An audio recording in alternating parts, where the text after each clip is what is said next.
Blog Talk Radio.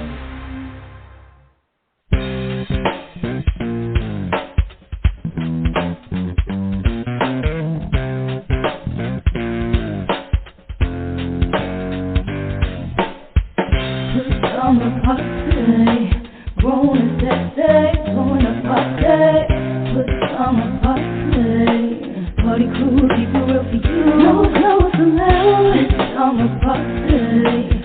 Grown and sexy, throwing a party. Good summer party. Party crew, keep it real for you. No clothes allowed.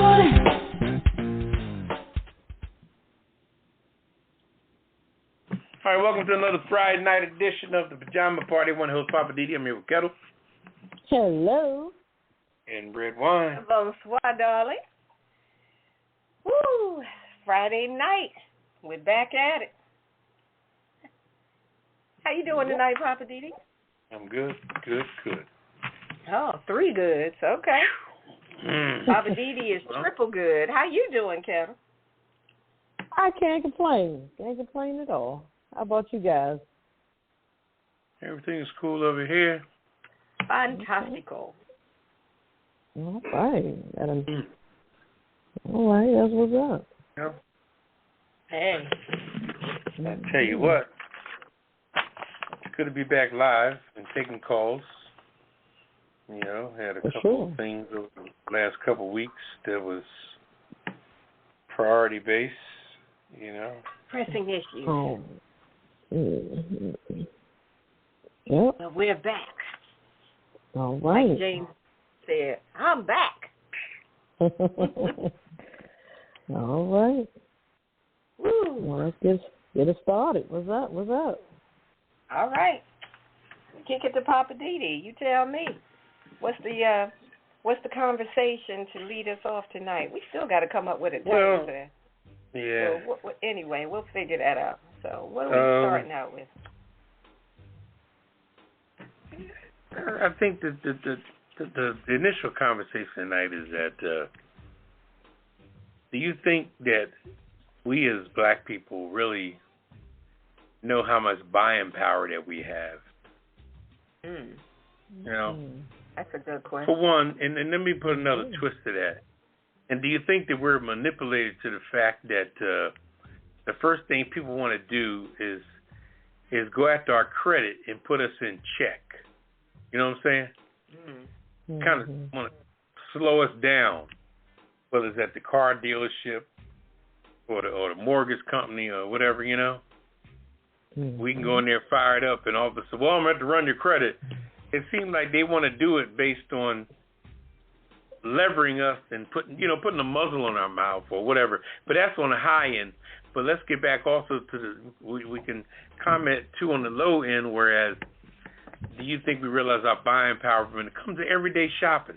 And not just at malls, I mean in stores. Like when you go in a store, in a restaurant or somewhere, not even a restaurant, I would say like a store that sells like fried chicken and things like that, you know what I mean? And not a chain, a place where you helping out a business like run by Middle Eastern people or Indian people, and you seeing like 20 black people in this place. You know, something like that. So let's comment on, do we, and it's in a black neighborhood run by a non-black nationality, and when we see the popularity of us in there, do we realize how much buying power that we have? What do you think about that? Well, I'll jump in first. I'll say no, I don't think we do.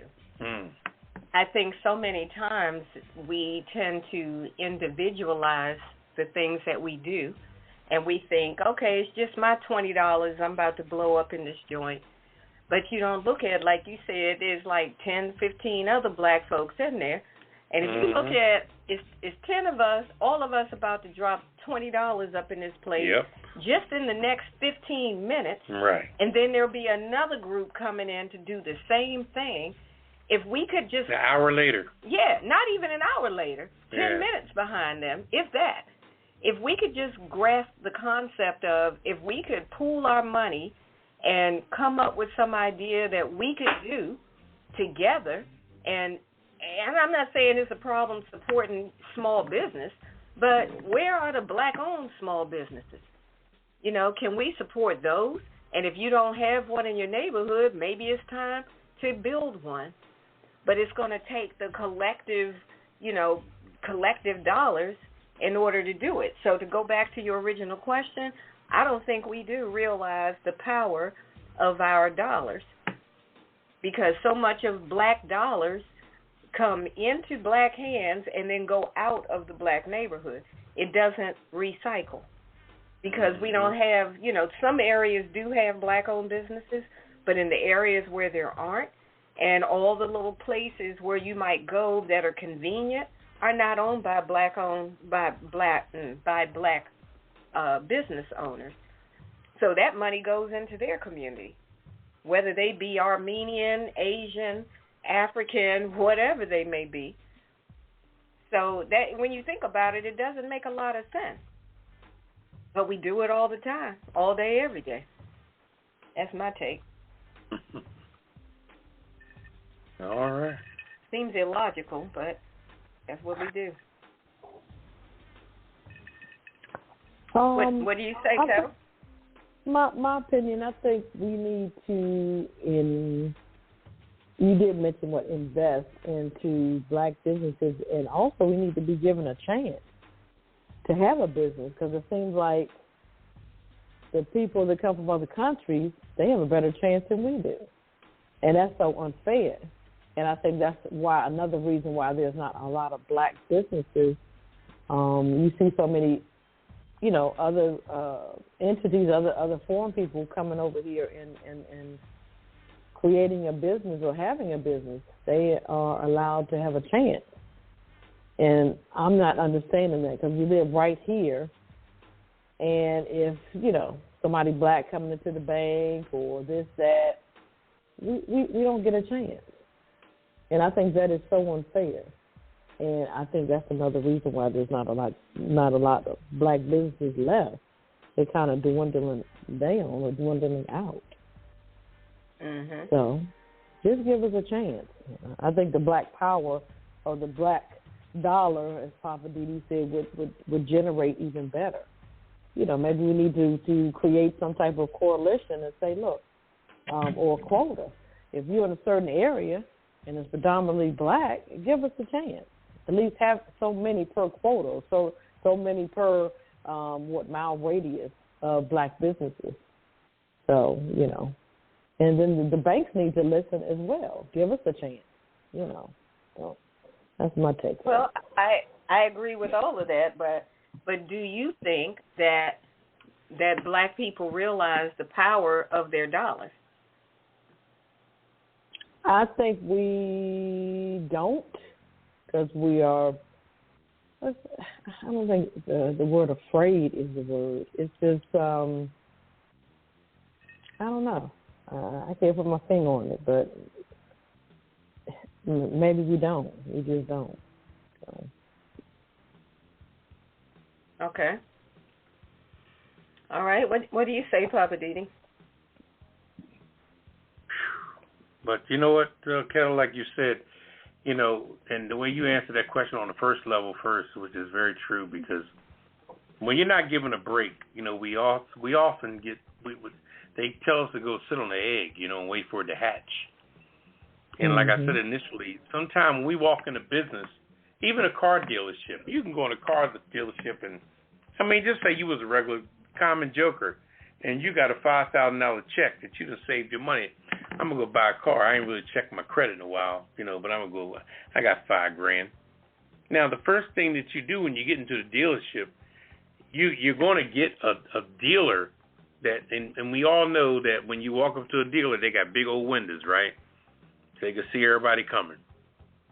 So they think they read you from the door, but as black people, the first thing they read on us is the color of our skin. Because that's all they got to go on. And that reputation ain't too well. When they read in our color of our skin, they already got their thing going on as far as our credit and whatever. And then the first thing you want to do, they are itching. They are so itching and scratching to run our credit.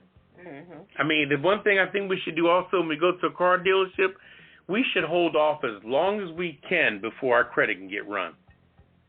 It's almost like you ask a police officer, Am I under arrest? Well, no, you're not under arrest. Well, then why am I sitting here talking to you? I'm not under arrest. Yeah. You know, although as a black person, they'll be able to smack the shit out of you, but, you know. But I think at a dealership, the first thing we should do is test drive, talk, find out about the dealership as well as the dealer, the person selling our stuff, how long they've been working there, what kind of experience they got. Because we could be working with a straight rookie that's going to pass it on to the veteran once they, you know, pat us down. So I think the last thing we should do is reveal our credit. Well, we're going to run your credit. I said, no, we ain't going to run my credit yet. Fuck all that. You know? I just got here. Let me see what you got, what kind of sales you got, and let me test drive something for a minute. You know, I think that's the aggressiveness we should come in as people. Because I'll tell you, the minute they run your credit, it's almost like somebody sticking a thermometer up your ass. Now they know what your temperature is. You know, they really know what your temperature is. So now they're going to tell you what you can get. What you can get. Opposed to, I'm telling you what I want. Let me tell you something. The saying is this all the time.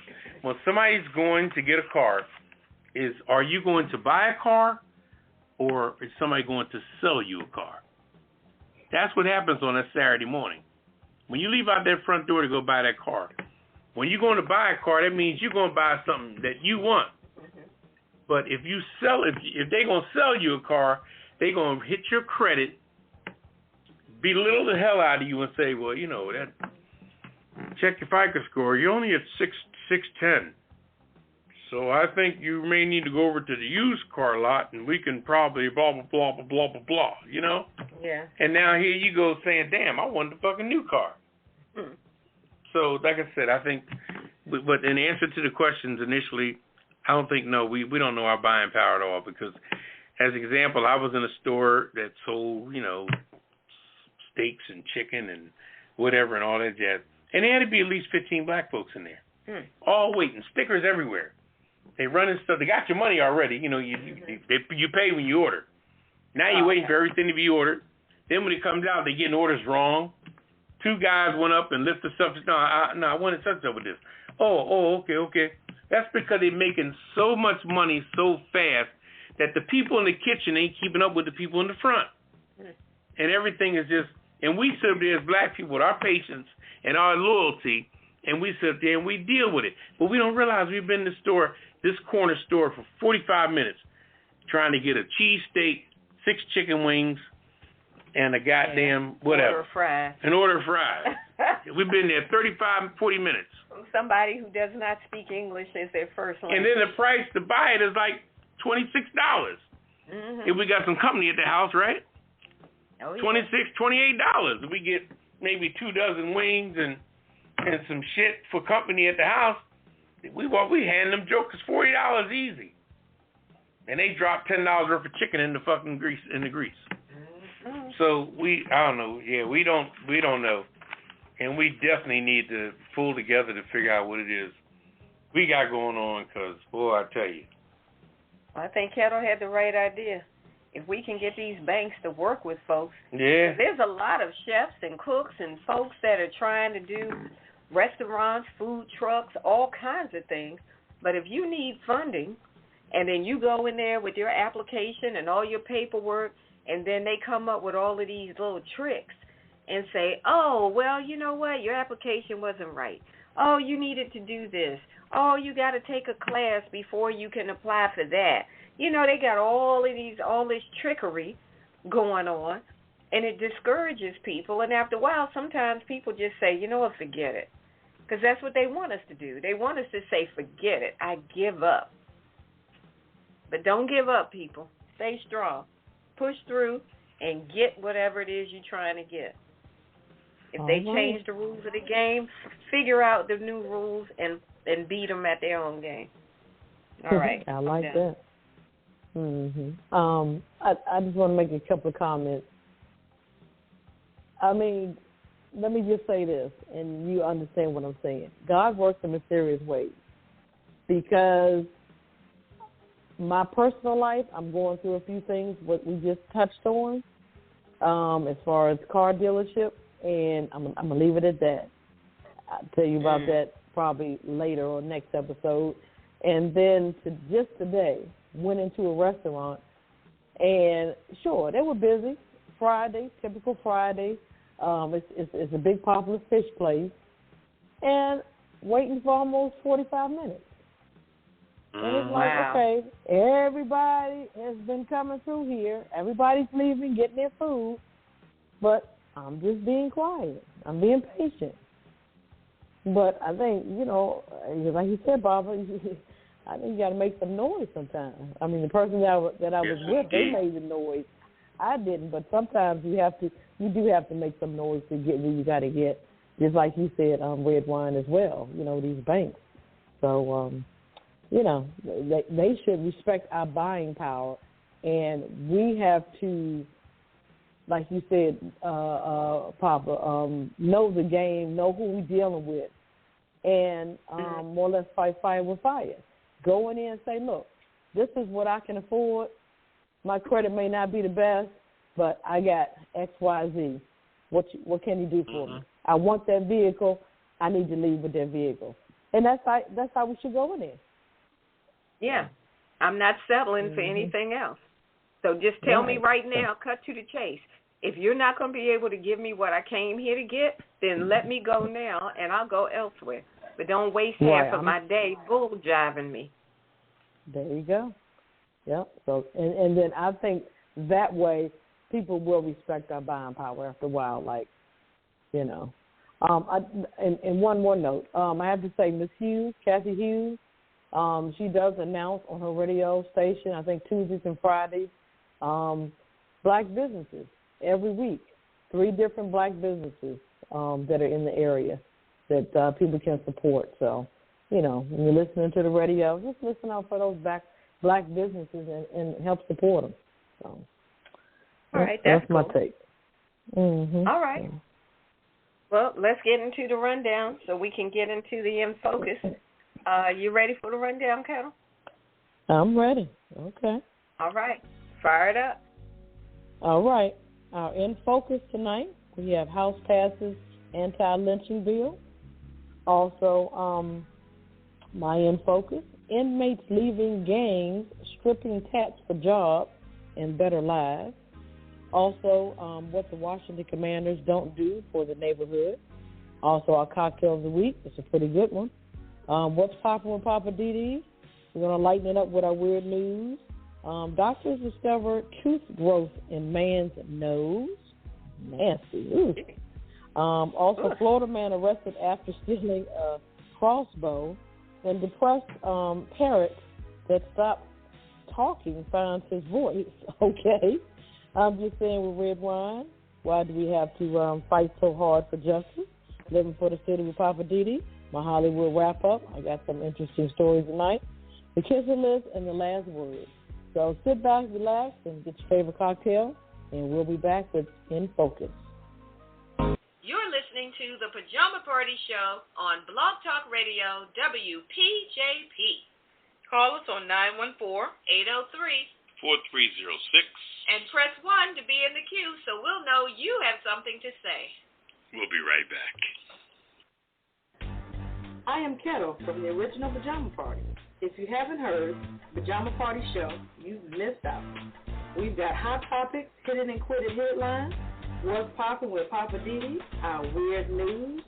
I'm just saying with Redwine, living for the city with Poppa DD, my Hollywood wrap-up, of course, the cocktail of the week, and the world-famous Ketel list. And, of course, we can't forget the last word. We serve it up each week on the Pajama Party Show, and nobody does it like us. You can call us each week live on Friday nights at 9 p.m. Eastern, 914-803-4306, or listen live at www.apajamaparty.com. You can also follow us on Twitter at apajamaparty.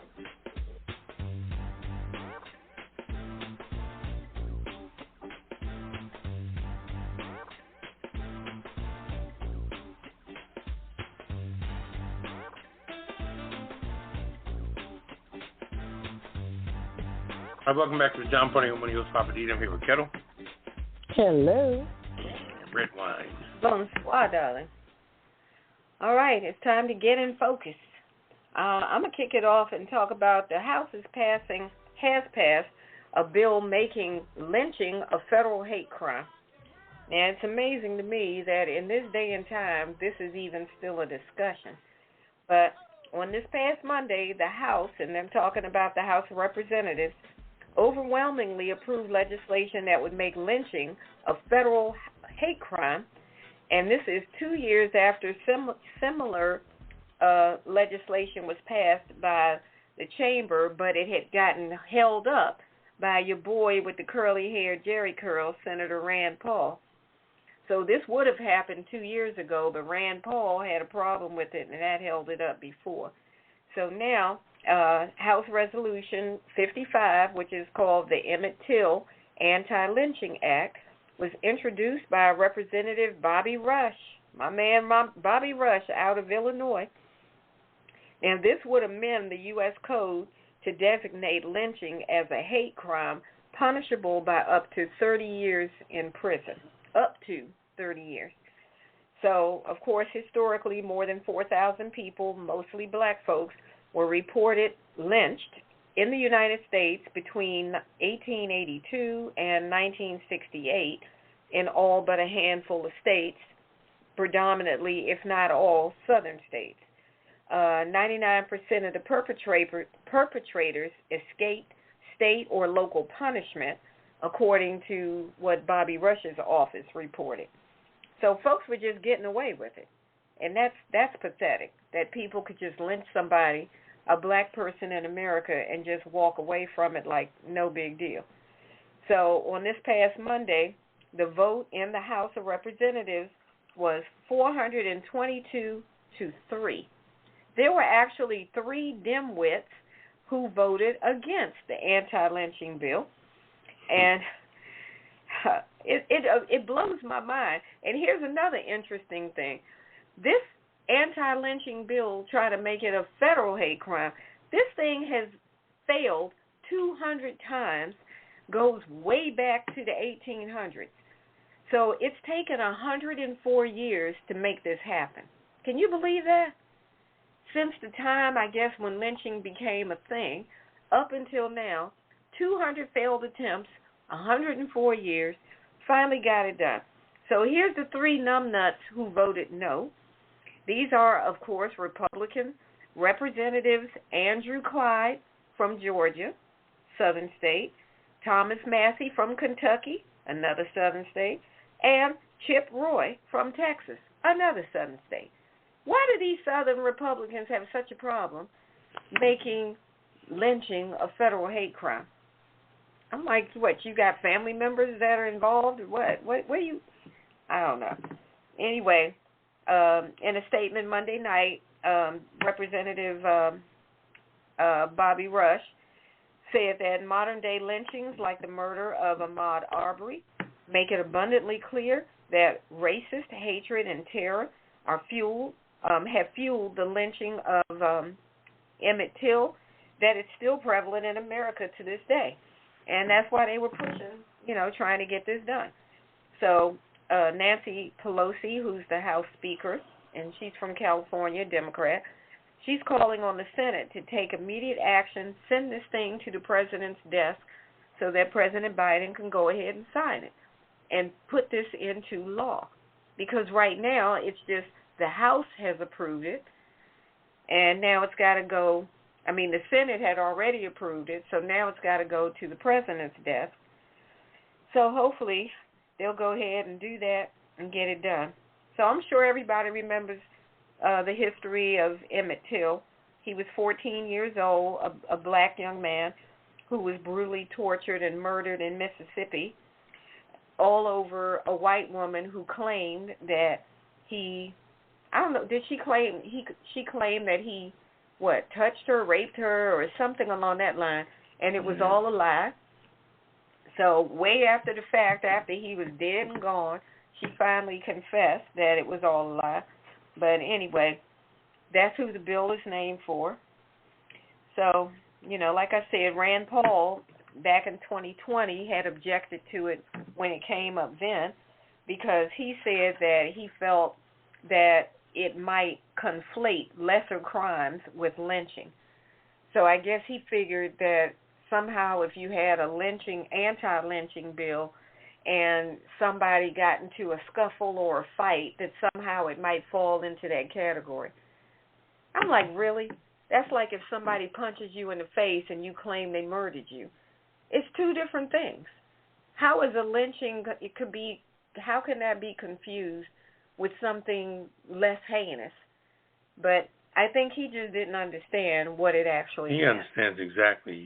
He's saying if somebody ends up with a crime and he ends up hanging from the tree because they wanted to teach the person a lesson, then that's okay. Whatever the hell he's thinking, But he's just, please. Well, he was saying that an altercation that could end up in what he called a minor bruising could end up falling into the category. A bruising where? Around the neck? Hanging from a tree? He didn't with a rope? specify.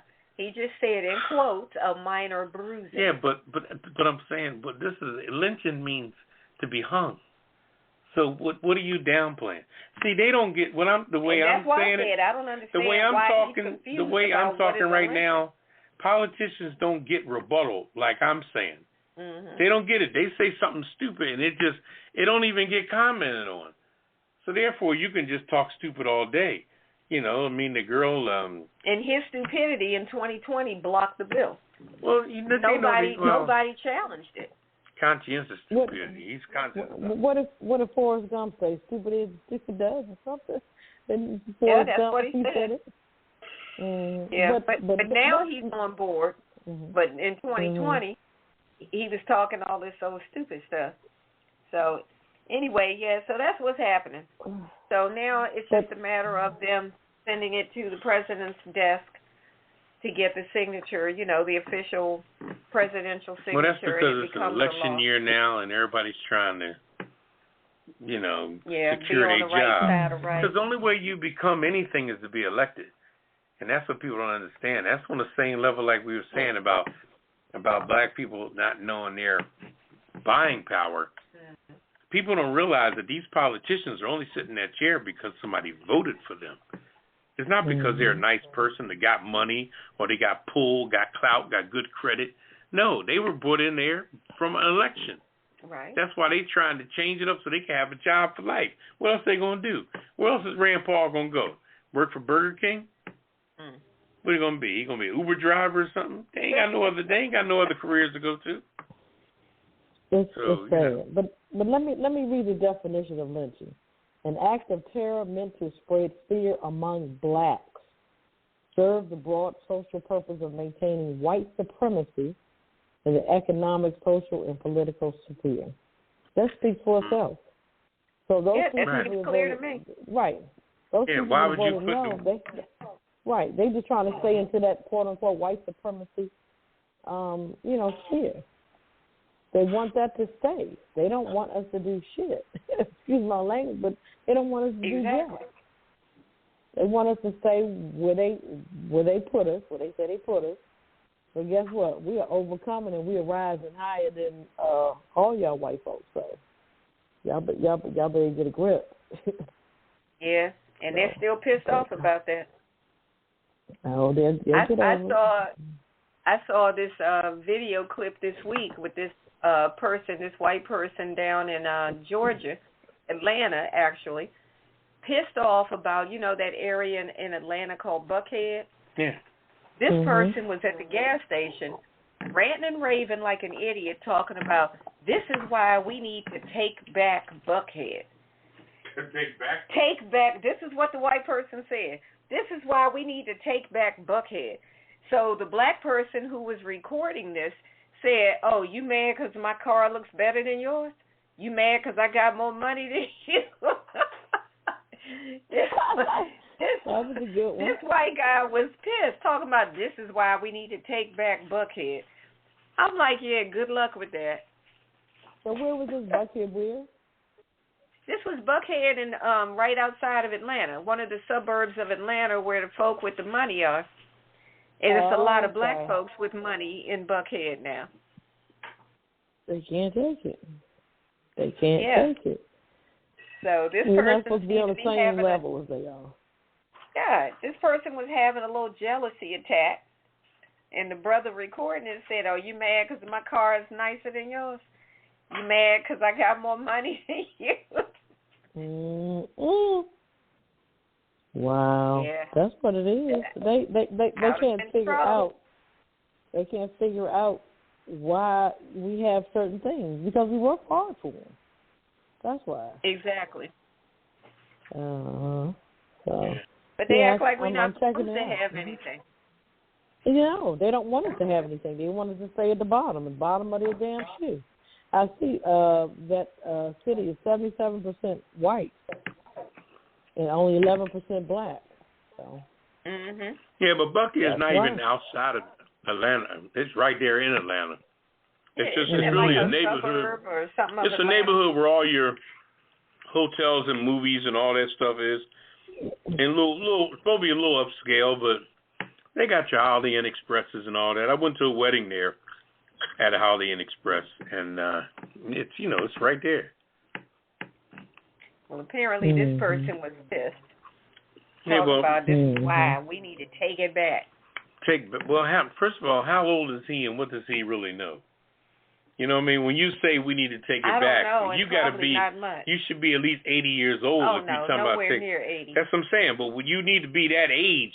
If you're talking about, because black folks been down in Atlanta forever. Exactly. So what the hell are you talking about? And they've been living in Buckhead for more than a minute. The ones who live there been there for a while. Let me tell you something. Dominique Wilkins. Dominique Wilkins is a basketball player for Atlantic Hawks back in the day. Okay, that brother been rolling in Atlanta for years. Yeah. Look at Deion Sanders, rolling in Atlanta for years. Them boys had money as sports players in Atlanta for years. So. Oh well. That boy don't know what the hell he's talking about. Yeah, they'll get over it. They'll be all right. Yeah, they'll be all right eventually. All right, I'm gonna move on. Let's see. What's your in focus, Ketel? Pretty interesting. See you guys' take on it. Kind of caught my eye. Inmates leaving the gang stripping tax for jobs and better lives. It has something to do with them trying to lead a better life and also the economy. This is in Wheaton, Illinois. This guy, what's his name? Eric. He is in this prison, and he was a Latin kingpin. He went in jail when he was like 12 or 13. Now he's 36, and so it's a new program. It says Latin King enforcers trying to leave the prison.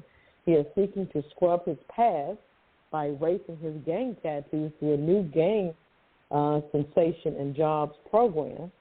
He and 11 other inmates signed up for at the Chicago area jail. There's over 2 days in the first 12 inmates enrolled in the largely privately funded program. It's at the DuPage County Jail to their cell block.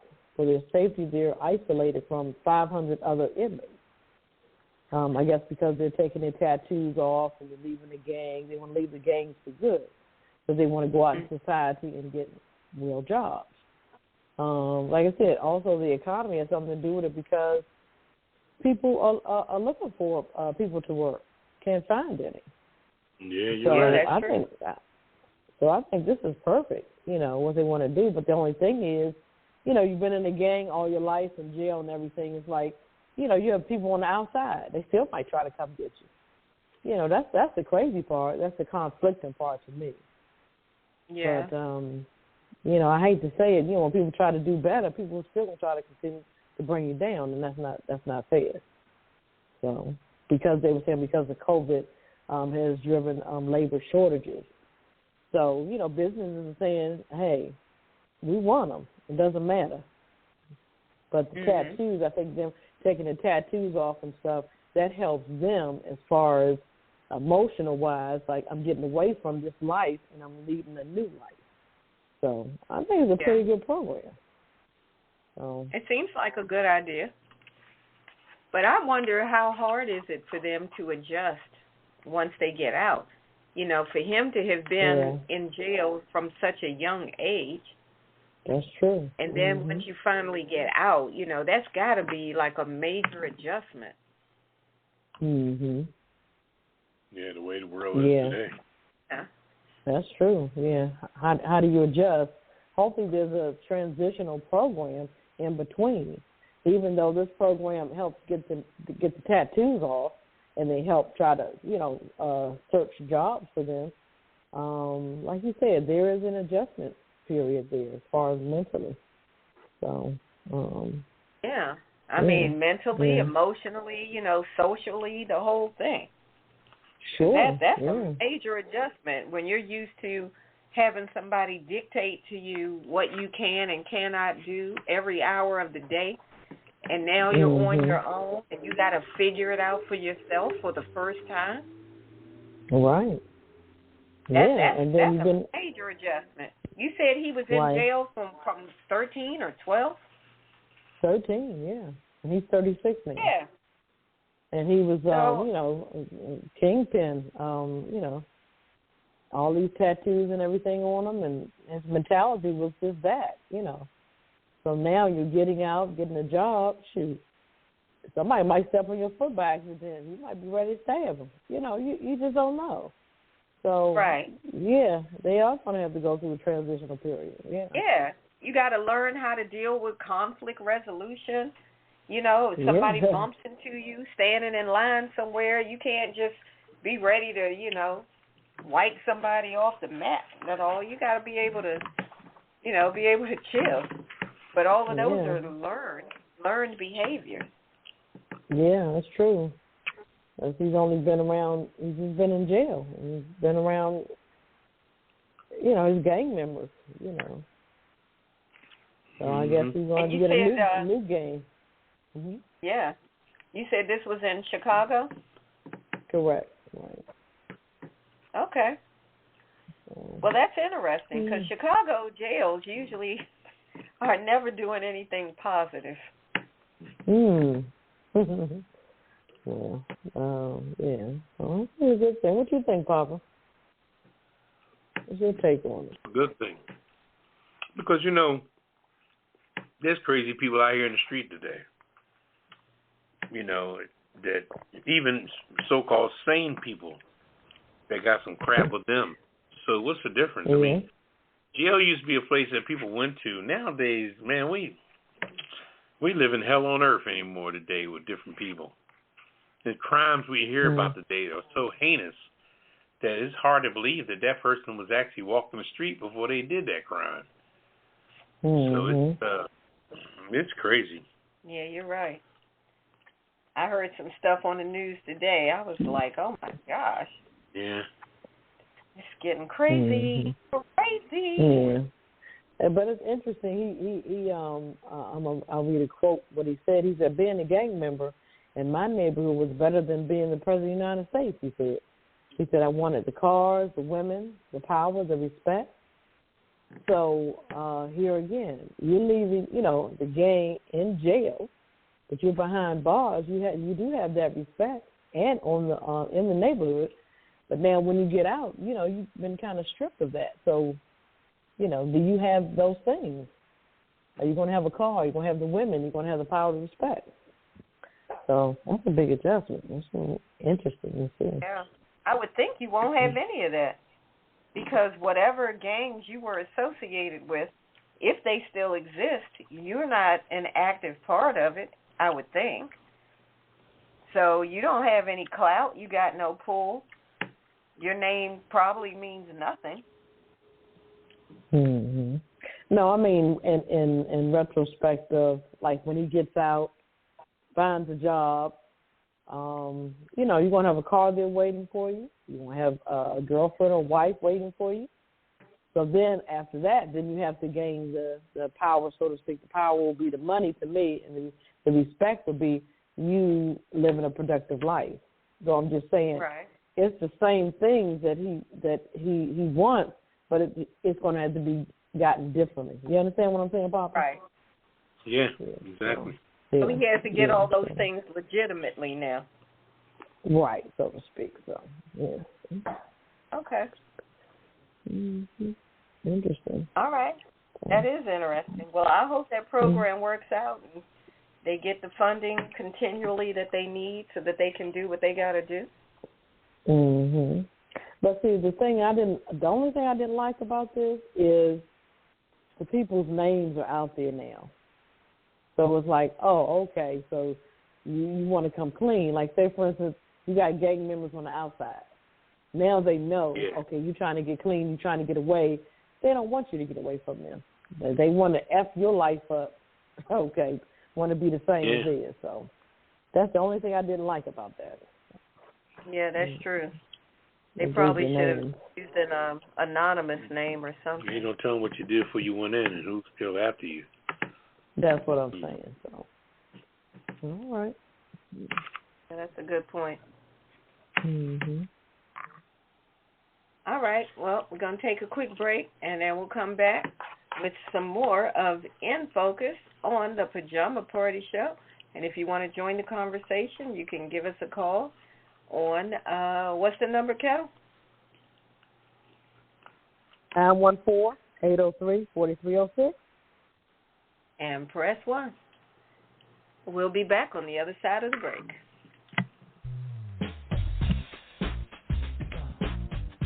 Looking for a new cocktail to serve at your next dinner party? Trying to figure out what pairs well with your main entree? Then you need to visit the Cocktail of the Week archive at apajamaparty.com. We've got a list of all the cocktails we've featured on previous Pajama Party shows with recipes and pictures of the drinks. And believe me, we've had some good ones. And while you're on the website, visit the archives for previous shows. Just click on any date and you can hear the shows again and again. We've got you covered at apajamaparty.com. And tell a friend. They'll thank you.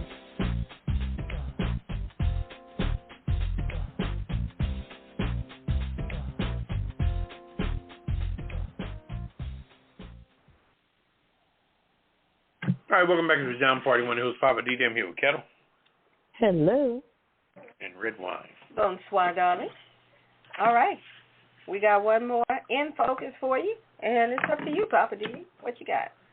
Well, this is interesting and timely since the news networks are celebrating football every day. I don't know why. You turn to ESPN or NFL Network, and all of them are talking about possibilities of what's not there, or what if Aaron Rodgers leaves the Green Bay Packers, or who do you think will go there? What are we playing, a guessing game here? Don't you watch the sports networks to get some news of what's happening? Why are you telling me that what we think Aaron Rodgers might do? Well, somebody asked him. And what is he doing? He's holding back to stay relative. Aaron Rodgers is not leaving Green Bay.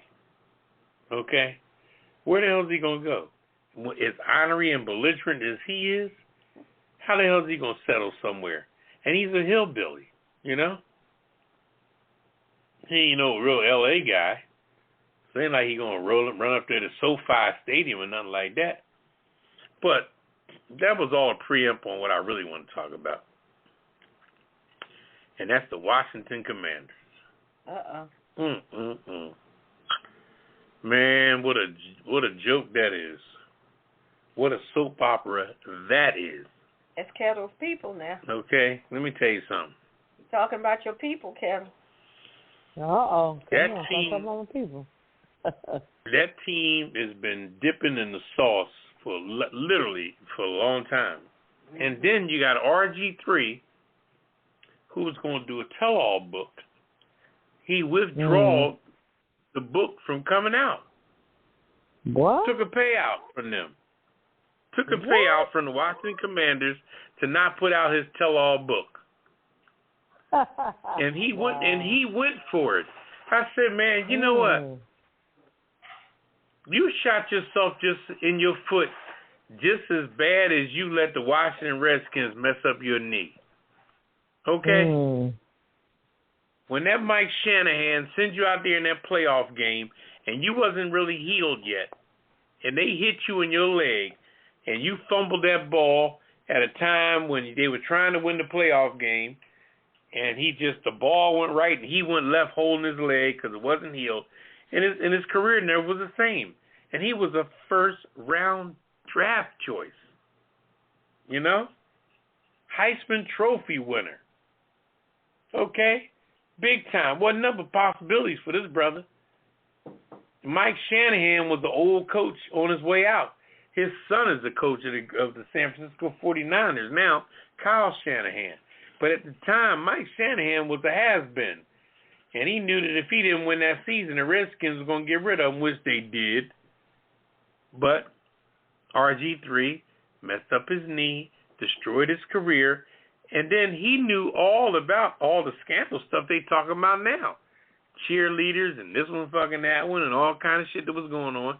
And he had a tell-all book about it. But Snyder pulled him to the side at the last minute and said, man, if you put that book out now on top of everything going on now, you will destroy me. Okay? Now, RG3 should have said, I don't give a fuck. Maybe you need to be destroyed. You got plenty of money. They just showed him over there in Virginia, his $24 million house. I saw that Did house. you see that house over there in Virginia? It was ridiculous. Unbelievably beautiful. $24 million. That's your boy. That's your boy, Ketel. Snyder. $24 million house. Okay? Must be nice. Now, let's round this off now. The question is this. The reason why I won't even call them the Redskins. Did I say Redskins? Damn, I'm sorry. The reason why this team will never amount to nothing is because they have friends, but they don't have followers. Okay? Now, yes, is there a difference? Yeah, there's a difference. I mean, not friends. I meant to say fans. Forgive me. They have fans, but they don't have followers. And they're not doing anything to beef up the neighborhood. Okay?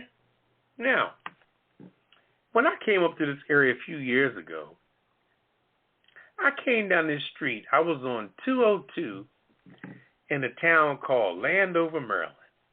And I'm learning my way around. You know, I'm just cruising around and all. Bing, bang, boom. And I crossed a street called Bright Seed Road. I said, damn, what is that? And I look over to my left, and here's this big-ass stadium sitting in the middle of the block, just sitting there like a spaceship that landed. I said, damn, what is that? So I made a left-hand turn because you could turn left, no big deal. Wasn't no restrictions. Wasn't like they have it locked off or roped off like they got Nats Park down in D.C., you know. But Nats Park is closed, you know, there's certain streets you can go down or can't go down because it's all closed and secure, you know. But I turned on Bright Seed Road and I'm looking right at it. Hell, if I didn't put on brakes, I would have ran right into the damn stadium, right? Now they got a big circle that goes around it like a city hall. But all around the stadium is a ghost town. No sports bars. You know, the things usually go with a stadium. You go to Philadelphia, they got what's called the Link. Next to the Link, they got the Wells Fargo where the 76ers play. And next to the Wells Fargo Center, they got Citizens Bank where the Phillies play.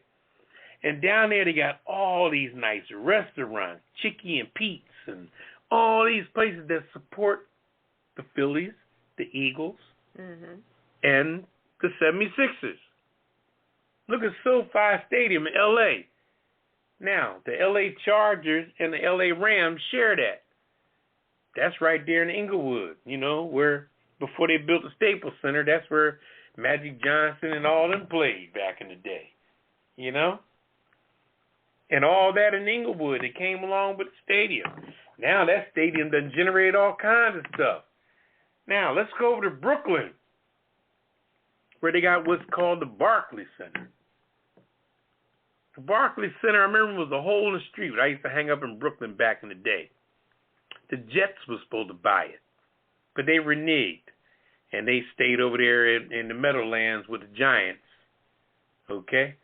So it was a hole in the street. So this Russian guy, no pun intended on the Russians today, but this guy, he brought the New York Nets, the basketball team, and changed the name to the Brooklyn Nets. And he brought the stadium with contributors like Jay-Z and everybody else, because they built the stadium right there in Jay-Z's neighborhood. The Barclays Center now is off the chain. They having all kind of events there. Wow. Man, everything going on in there. You know, whether it be Beyonce, Jay-Z, rapping, this and that, Barclays Center is off the chain in Brooklyn. And everything around it, they done built Brooklyn up to the... But what I'm saying is that the Redskins have done nothing in Landover, Maryland. Nothing for miles. Come out on 202, go right or left on 202. What do you see? Ghost Town. There was a little mall across the street. When I first moved to the area, there was a Sears over there. Just go over there, get my car batteries, get my car fixed. They had nice tires, give you a nice deal on protection on your tires and everything. You know, Sears was the only damn store left over there. You go to these big old white brick cement combs. Oh, I can't go that way. Turn this way. Yeah. Then all of a sudden, here's Sears over there by itself. And there's tumbleweeds blowing by it, like in Montana. A big old, you know, tumbleweed blow. Because the mall shut down. Because the mall was shutting down. Then all of a sudden, Sears left. Now across the street, there's nothing. Down the street, there's nothing. All around the stadium, there's nothing. A big old parking lot that they don't even let the people use. The only people to use that parking lot is VIPs. When people go to the game, they're walking like slaves. You ever seen people walking to the game? And then you got people in the neighborhood holding up signs during game day saying, park here for $20. They let you park in their driveway for $20 to be able to conveniently walk to the stadium. And after the game is over, Capitol Heights area where the stadium is, the back of Capitol Heights, Landover, Maryland on one side, Capitol Heights on the other, is dead when they leave. There's no sports bars on Central Avenue. There's no nothing anywhere. Nothing. So far as I'm concerned, the Washington Commanders aren't connected to nothing. And they're not even in D.C. So why do you call yourself Washington anything? Because you sure ain't doing nothing for Prince George County. Well, there's nothing in here. There's not a sports bar nowhere near that says anything. There's a little shopping center down the street from the stadium. That's a ghost town also. Right there off Bright Sea Road. Turn on Bright Sea Road, make a quick left. There's a shopping center. All the shops is empty. Ghost town. Why isn't nobody linking to the stadium to build sports bars to keep the area lively? Why? Because your boy, the owner, he lives in Virginia. The team practices in Virginia. All their offices in Virginia. Everything they got to do with their life and their money and their futures in Virginia. So why the hell is that stadium in Prince George County? And now they're talking about moving them to Virginia. But cheap to do what? Cheap to come play? I mean, what do? You come there to rinse off your testicles on Sunday, but then you go put your suit on back in Virginia? I don't understand. And then when you got a Monday night game there, they're saying, oh, we're here in Landover, Maryland. Lights is on in Landover, America. But pan back a little bit further with the camera or the helicopter or the blimp. Pan back a little bit further and take a look down at Prince George County. Take a look at Central Avenue. Take a look over Bright Sea Road. Okay? Take a look over at 202. Take a look over at Palmer Park. Nothing. The Redskins have contributed nothing to that neighborhood. That neighborhood is a ghost town. So the TV got you fooled on Sunday. Oh, the Redskins are playing the Ravens at FedEx Field in Landover, Maryland. Blah, blah, blah, blah, blah, blah, blah, blah, blah, blah. What do? Come in Thursday and cut the lights on? Check the light bulbs, see what light bulbs burnt out? Oh, let's paint some lines in the parking lot because we got Monday Night Football this week. So let's clean up Landover for a minute. Pretty much. It's an atrocity. It's an atrocity. I hope that the team goes to Virginia. I hope they knock down that building, implode it, and build some affordable housing because it's a nice view. Yeah. I mean, you can see FedEx Field, if you're over, let's say there's a shopping center called Woodmore Shopping Center. If you're at Woodmore Shopping Center, when you come around the curve to come to Woodmore Shopping Center, which is about maybe 2 or 3 miles from the stadium, you can look in the sky and see the stadium. It sits up like a damn cathedral. Mm-hmm. But it's worthless. It's penniless. I mean, look downtown D.C. where you got the Washington Capitals. Okay? You got the Washington Wizards. They're in the Capital One Center, which used to be the Verizon Center. What's all around there? Restaurants, everything. Yeah. Everything to support that. It's all kind of nightlife down. Oh, my goodness. Step out from a hockey game in D.C., boy, there's a bar, there's a restaurant, There's movie theaters. Name it. Man, you step out of a football game in Capitol Heights in Prince George County, you better take your ass in your car and get the fuck out of the neighborhood because you and the criminals about an hour later. I mean, I'm just saying in closing, and I'll say one more thing. They got a stadium that's been there since the beginning of time, which is Robert Kennedy Stadium over there, but they don't want that because as far as Snyder's concerned, that's too close to the Negroes. Oh, no, that's on the backside of Minnesota Avenue, and that's on the backside of Benning Road. Oh, no, I'm not going over that Minnesota Avenue and the Metro train you don't want to be. He don't want to be near Minnesota Road or Benning Road. Oh, that's in the heart of the Negroes. Oh my God. Well, so was SoFi Stadium in Inglewood, California.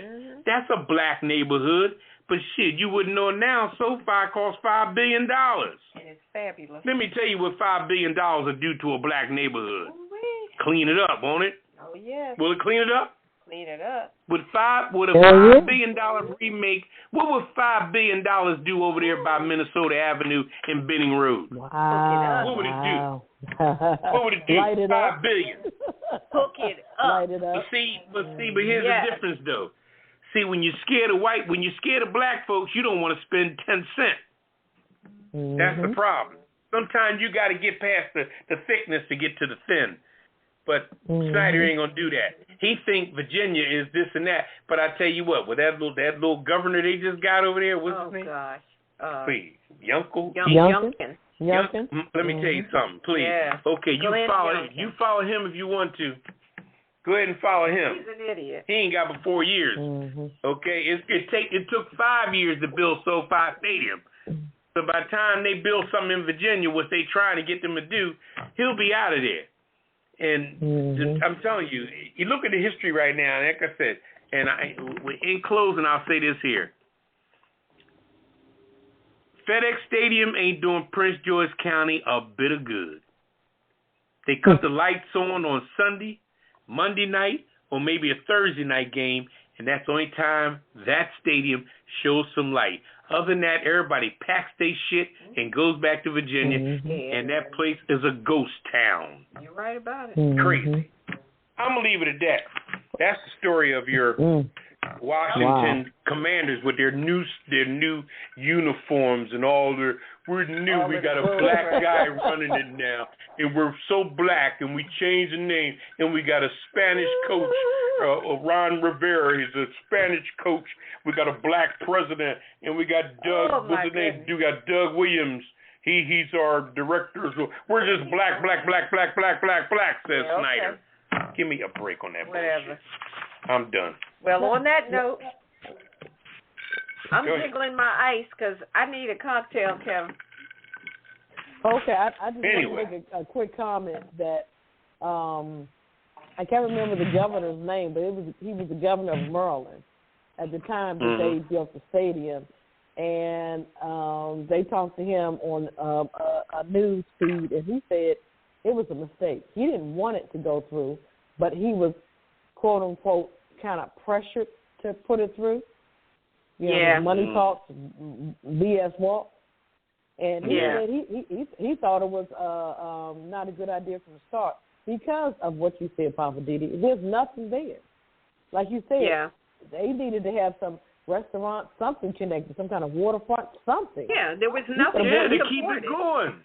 Keep it Right. going. You need something You to could put some support damn it. water to put it around the damn stadium, and people would have been like, wow.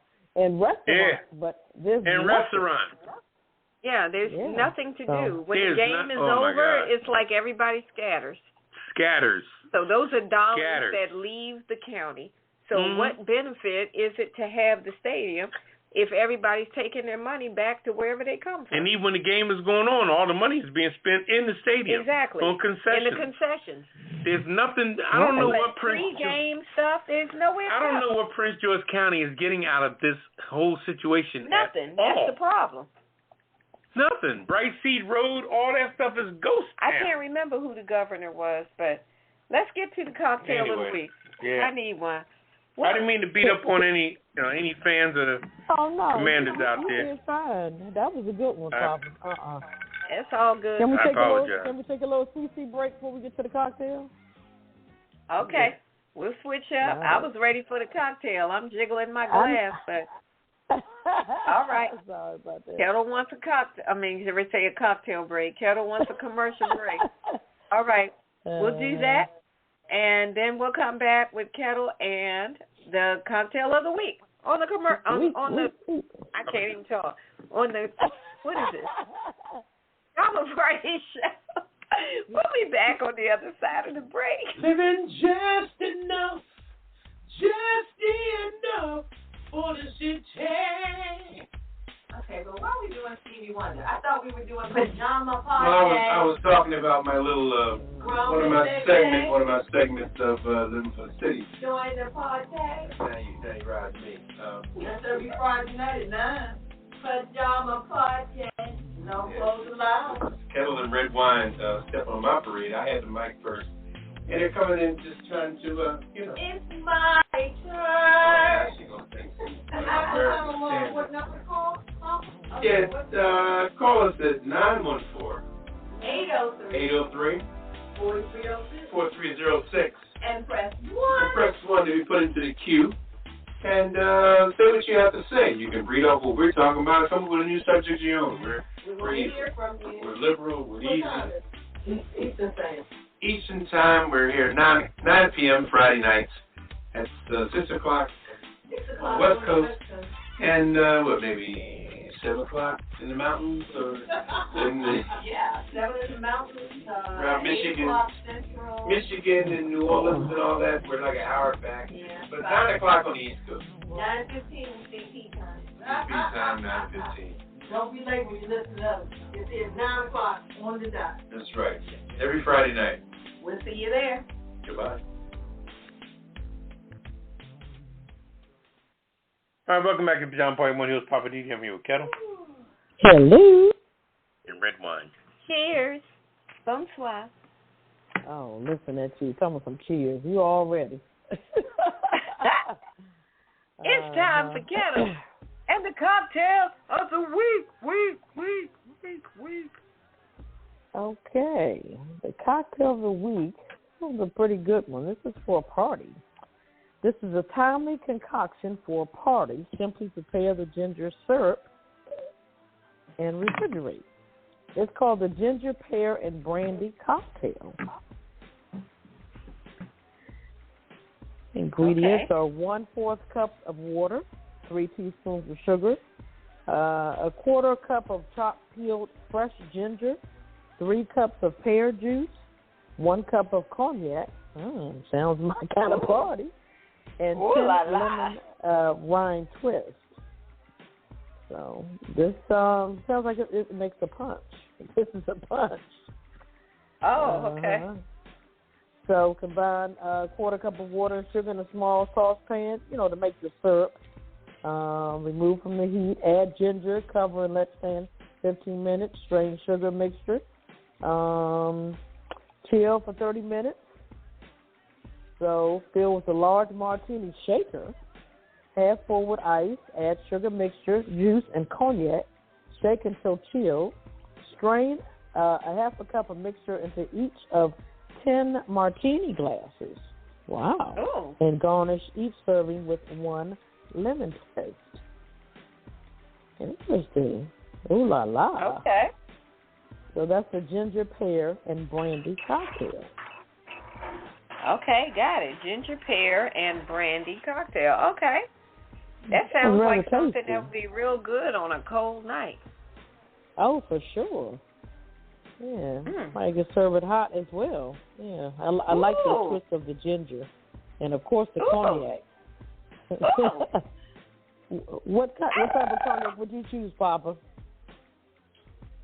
I would go with the. What's a good cognac? Indog, Cavazier. What about the? Oh shoot, what's it called? Hennessy Privilege. No, I was thinking of the other one. I was going to say Criminal. It's not called Criminal. What's it called? You mean shoot, I can't think. Felony. No, it's not called Felony. It's something like that. Larceny. That's it. There you go. That's bourbon. But I mean, either Oh, that's one bourbon. Oh, matter. my bad. Cognac. I'll go with. But that would probably work too. Yeah, I'm quite sure. Yeah, either any kind of brown liquor, but they suggest cognac. So, all right. You know, I always mix those up because to me, brown is brown. Yeah. So wait, let me ask a question. Is Crown Royal, is that a cognac or is that bourbon? No, it's whiskey. Oh, that's I don't know. Yeah, okay. If it's cognac, it has to come from the region of cognac. Oh, pardon moi. Oh, okay. I'm getting fancy. Like, oh no, it has to come from the region of cognac. Well, okay. They made the stipulation, I didn't. The Hennessy family. And, All right, well, Poppa DD, you're up. It's time for What's Poppin'. I'm up again. Yeah. What do you mean again? Man, do your job. All right, Poppa DD, what's poppin'? Talk to me. You know what? Let's talk about the media for a minute. I'll tell you what. Vicious. They report what they want to report. And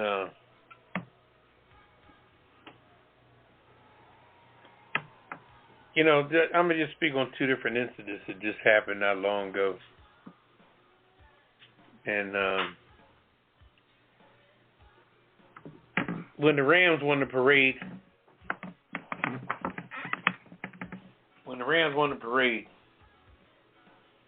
they were all out on the stage, and a photographer was taking pictures of Matt Stafford and his wife. This was after the parade was over, basically. And she was trying to get so many pictures. I guess that's how she make her money. But come to find out, she backed up a little too far and she fell off the little stage there.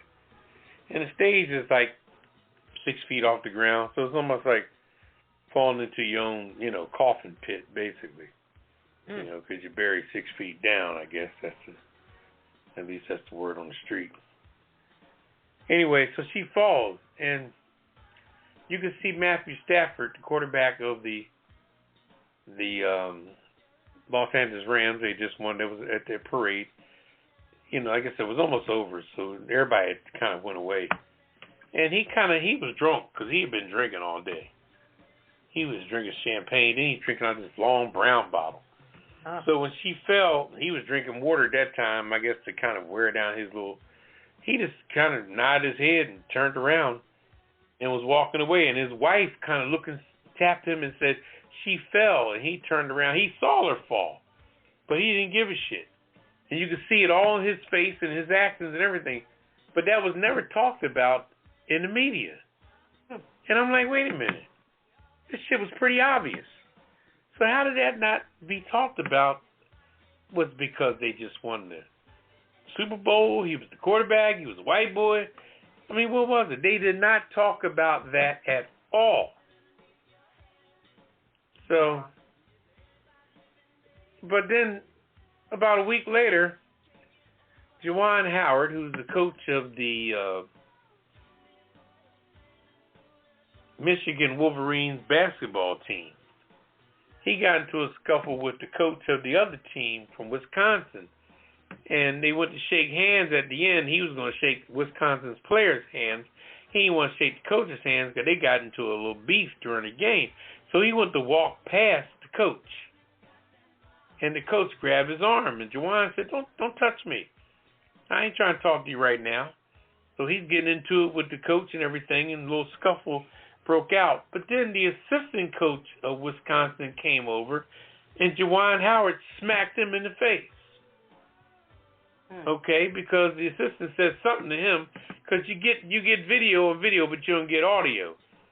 So the brother, Juwan Howard, smacked the assistant coach of it. Not the coach that wouldn't let him get by, but the assistant coach came over like a hothead, and Juwan Howard smacked him in the face. All over the news. Every sports program talked about it over and over again. They analyzed it, slow motion. Stephen A. Smith, a black man. Hey, shouldn't hit him. But Stephen A. Smith, Mr. Black Man, you ain't say a fucking thing about Matthew Stafford watching the girl fall off the damn, the podium there after the Super Bowl, and the quarterback ain't do shit. He just looked at her and said, oh, she fell. Oh, what the fuck? He wasn't even interested at all. But his wife, she volunteered to pay the medical bills and all that. But that's after the fact that the white boy didn't do nothing. It was on camera that the girl fell off the damn podium, and he wasn't even on news. But when the black man smacked the guy, it was all over every sports program. And what got me too is that all these black sports analysts is putting this black man in the gutter. Oh, he shouldn't hit her. Shouldn't put a hand on him. Oh, some of them even say he should be fired. I'm like, how is it so easy for us black men to throw another black man under the fucking bus? I don't get it. It was clear that Juwan Howard didn't want to talk to the coach. And it was clear that the assistant coach came over and jumped in Juwan Howard's face. They don't tell him what he said. He put his finger right in Juwan's face, and Juwan smacked him. You pull the video up and you'll see it. Juwan Howard smacking the assistant coach. But that was all over the fucking news. But nothing happened with this quarterback from the Rams at the Super Bowl parade. I couldn't believe it. Wasn't even in the news, and it was obvious when the girl fell that the quarterback was drunk and didn't do shit.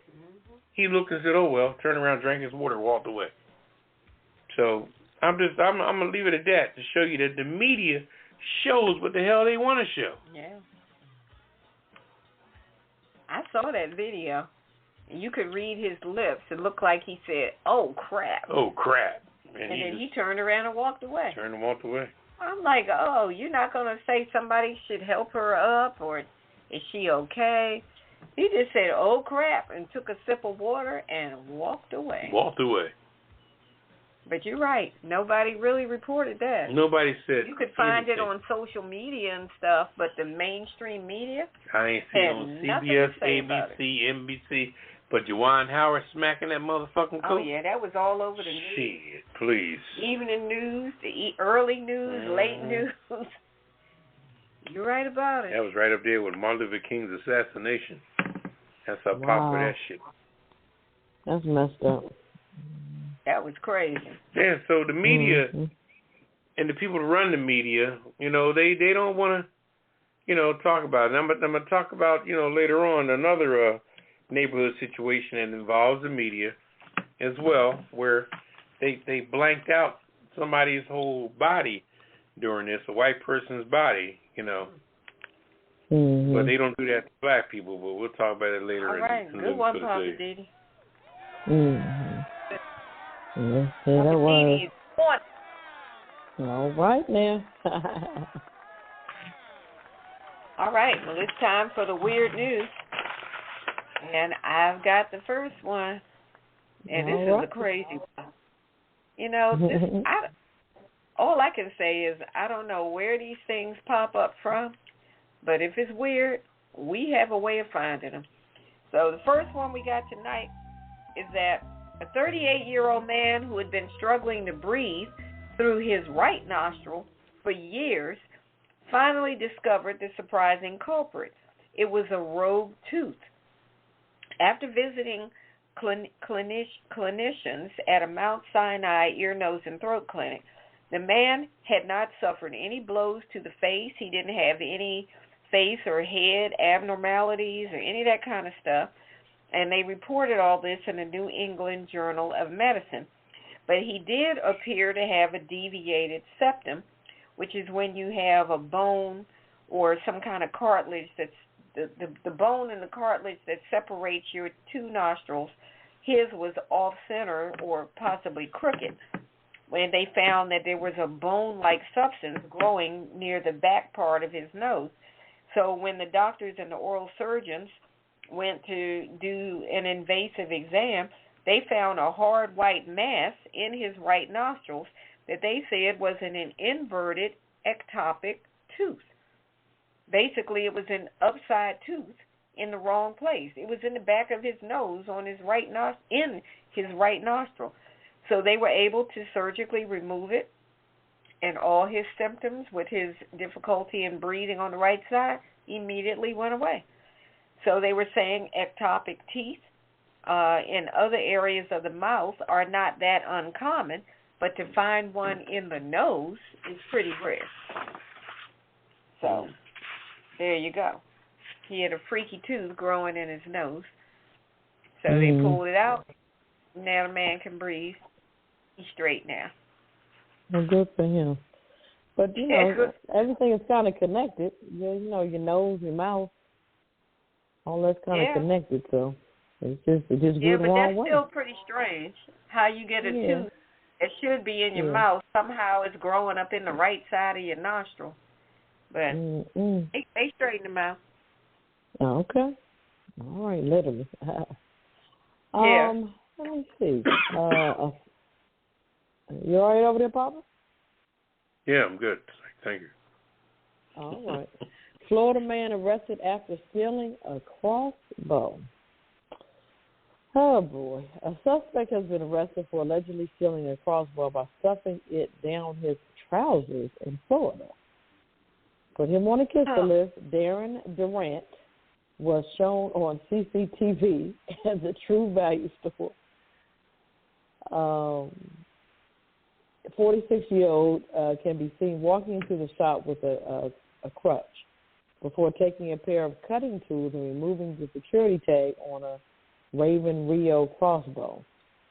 He can then be seen shoving the weapon down the front of his trousers before walking out. That's kind of dangerous, dear.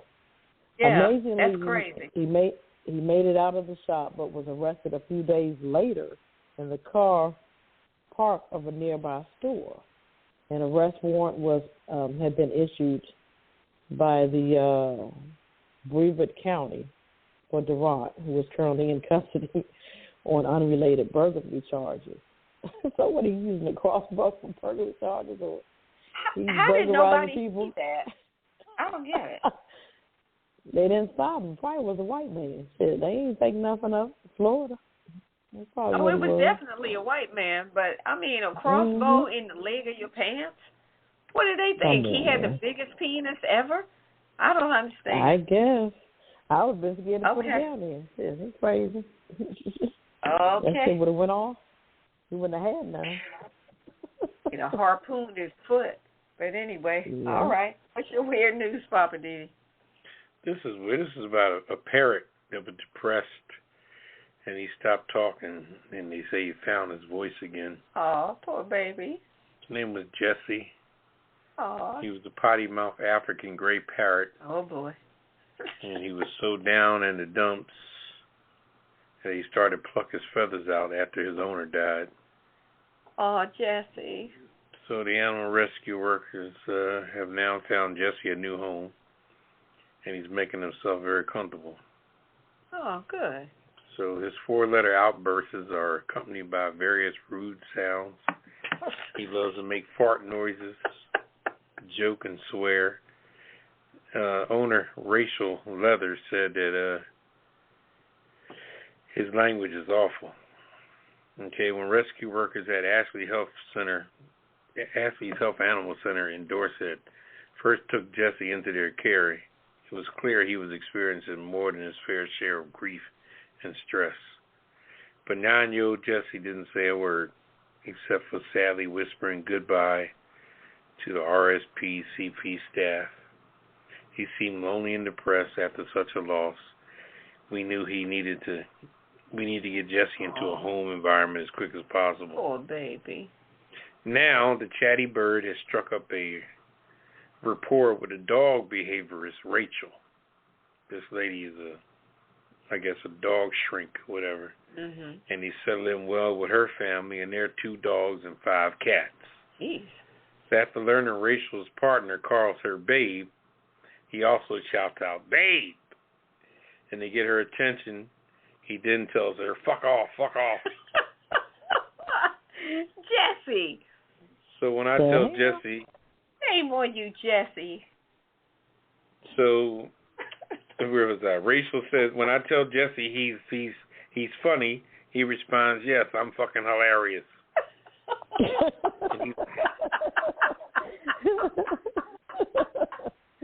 They must have a lot of fun with this parrot.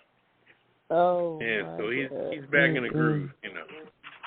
Can you imagine that? This parrot calling, babe. You're like, yes, Jesse. F off. Like, okay, why'd you call me? No. Okay. Woo. Crazy. Oh, boy. Okay. You know, I think I might want to get a parrot. Teach them to talk. Well, I guess you don't teach them. Either they do it or they don't. They will talk your environment. Whatever going on in your house. Yeah, maybe not. Especially when you outburst and say something. They come back at you. Yeah, I think I just fucked myself out of that idea. All right. You know, like when you say something like, where's the fucking remote? Yeah, that's all I need is a parent saying, where's the remote? Where's the effing remote? I'm like, okay, thank you. I don't need an echo. All right, I'm ready to go into I'm just saying. All right, well, here we go. Am I free to go? That's up to All you. right, I'm just saying tonight, why do we have to fight so hard for justice? Now, this is about a situation that happened back in 2016 with a young brother, 15 years old. His name is Tyree Bell. This young brother was arrested basically for walking while black in Kansas City. Now, this young brother was kept in lockup for 3 weeks for a crime that he never committed, and he had nothing to do with it.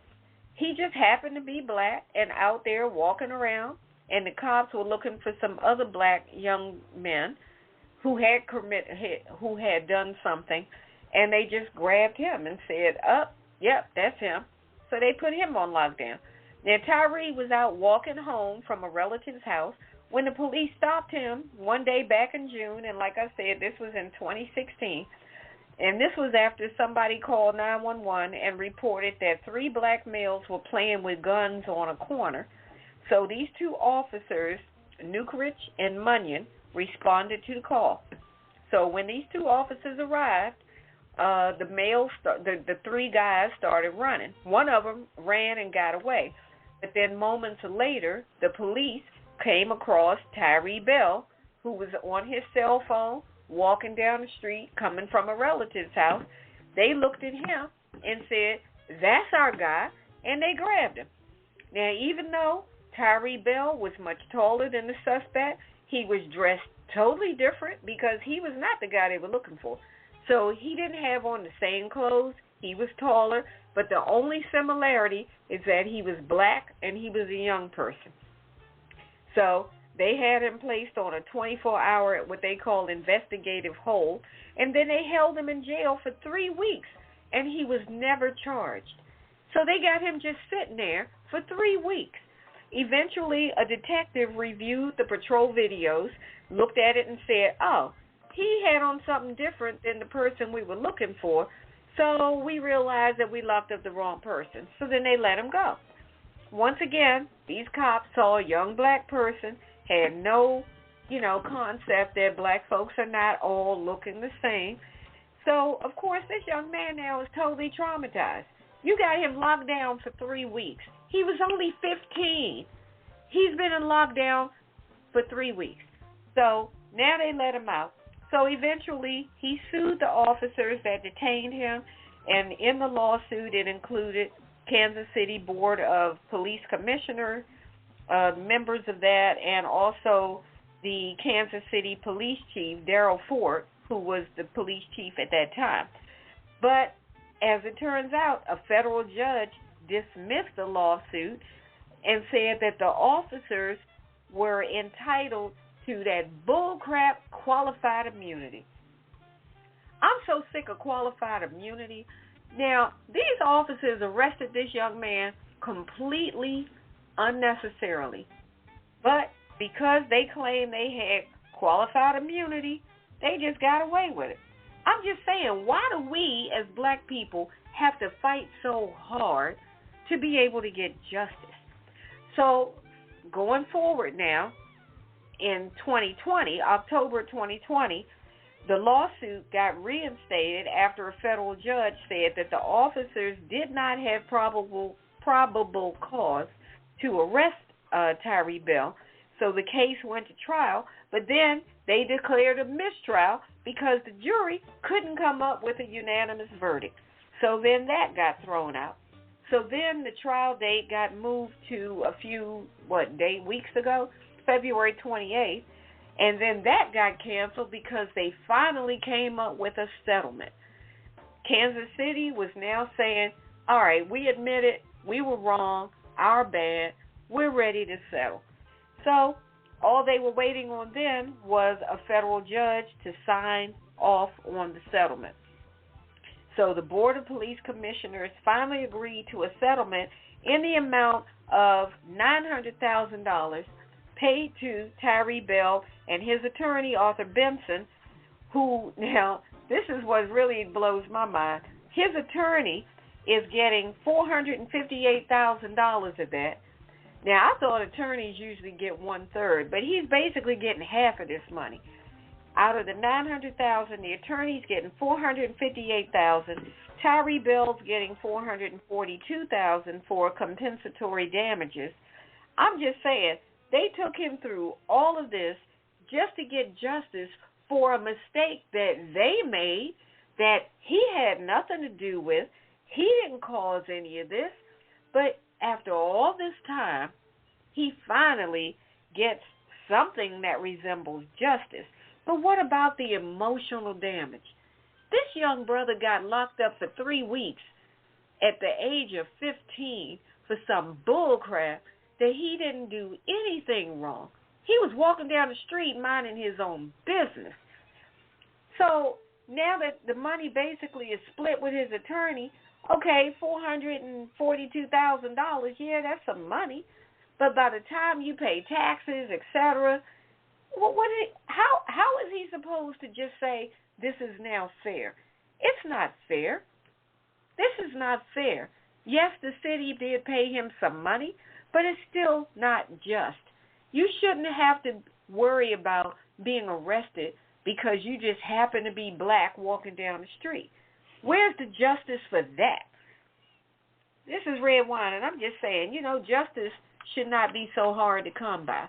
You should be able to just go on about your business and not have to worry about being accosted because you look like you might have done something simply because you're the same skin tone as a person who did actually break the law. That's all I'm saying.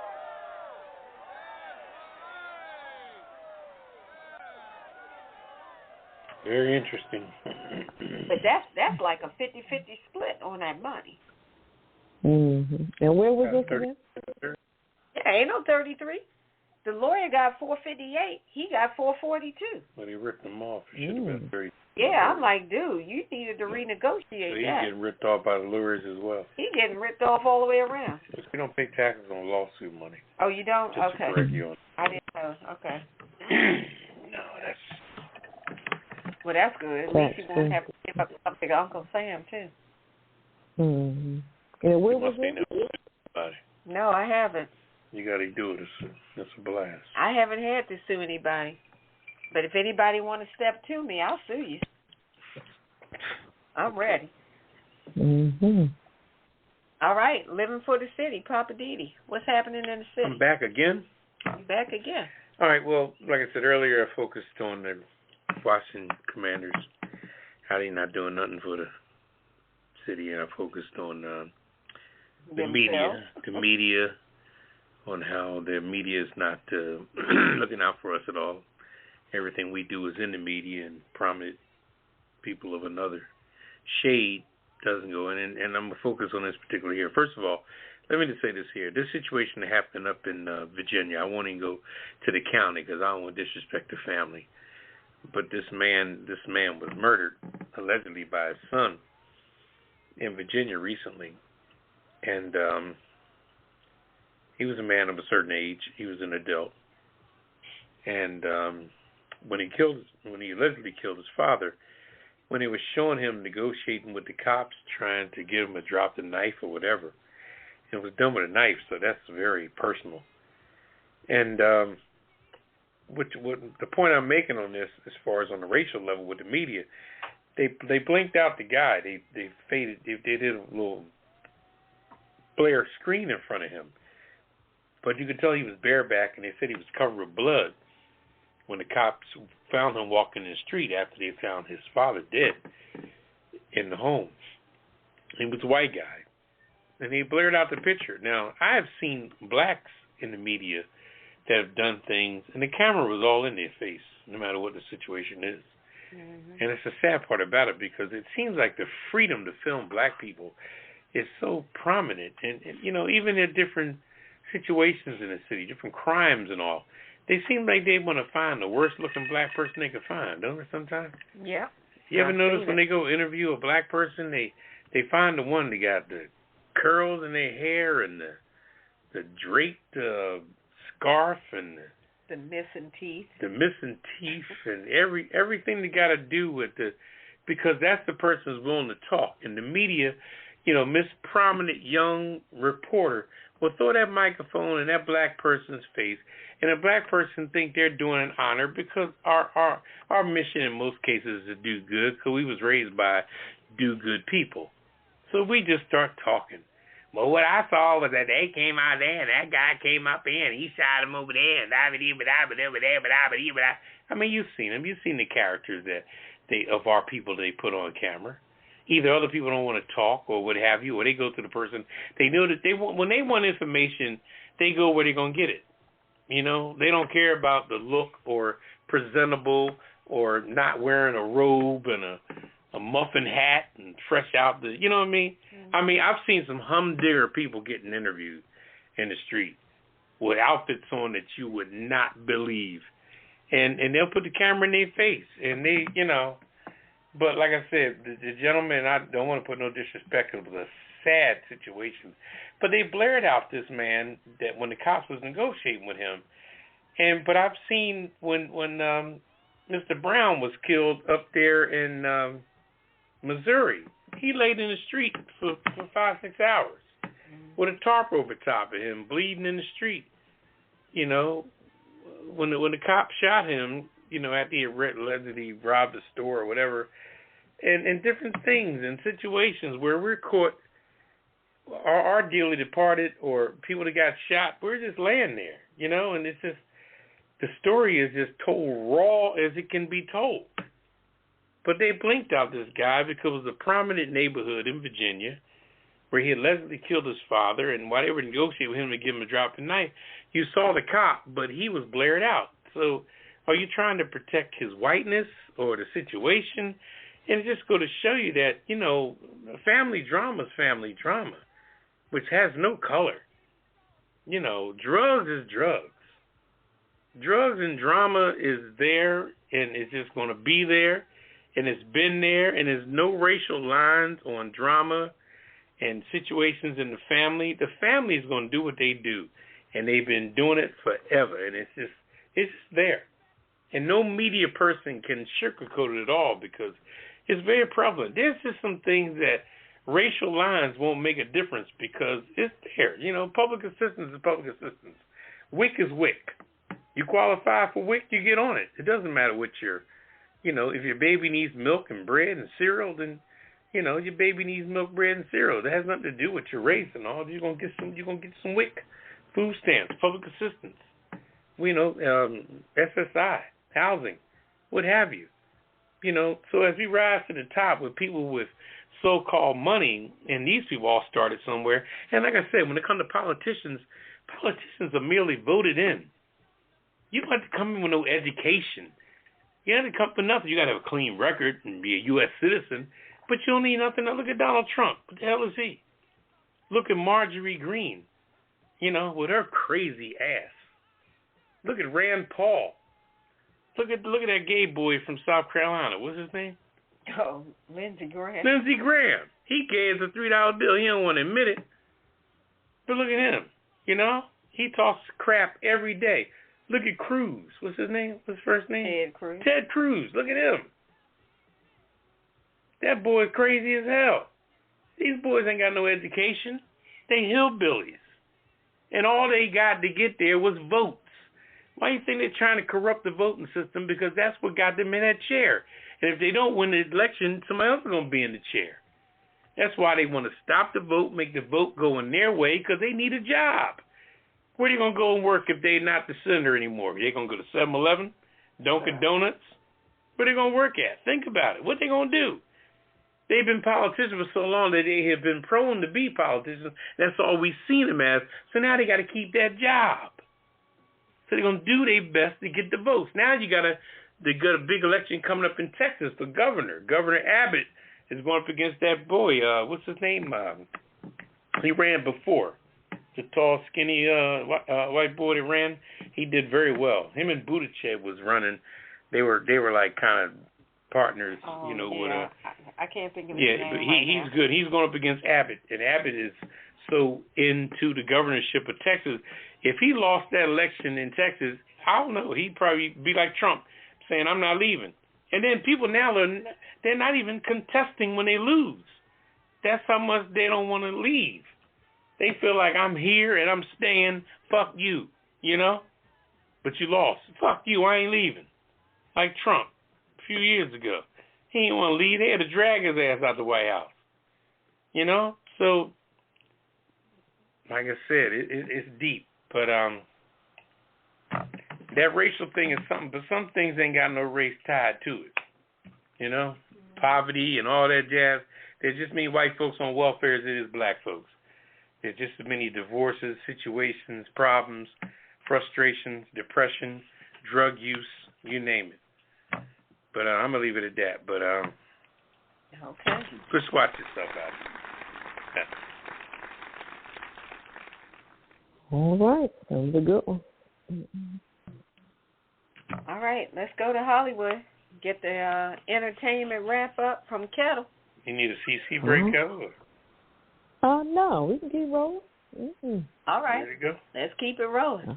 All right. All right. Let's go to Hollywood. You need a theme song Bobby. with that?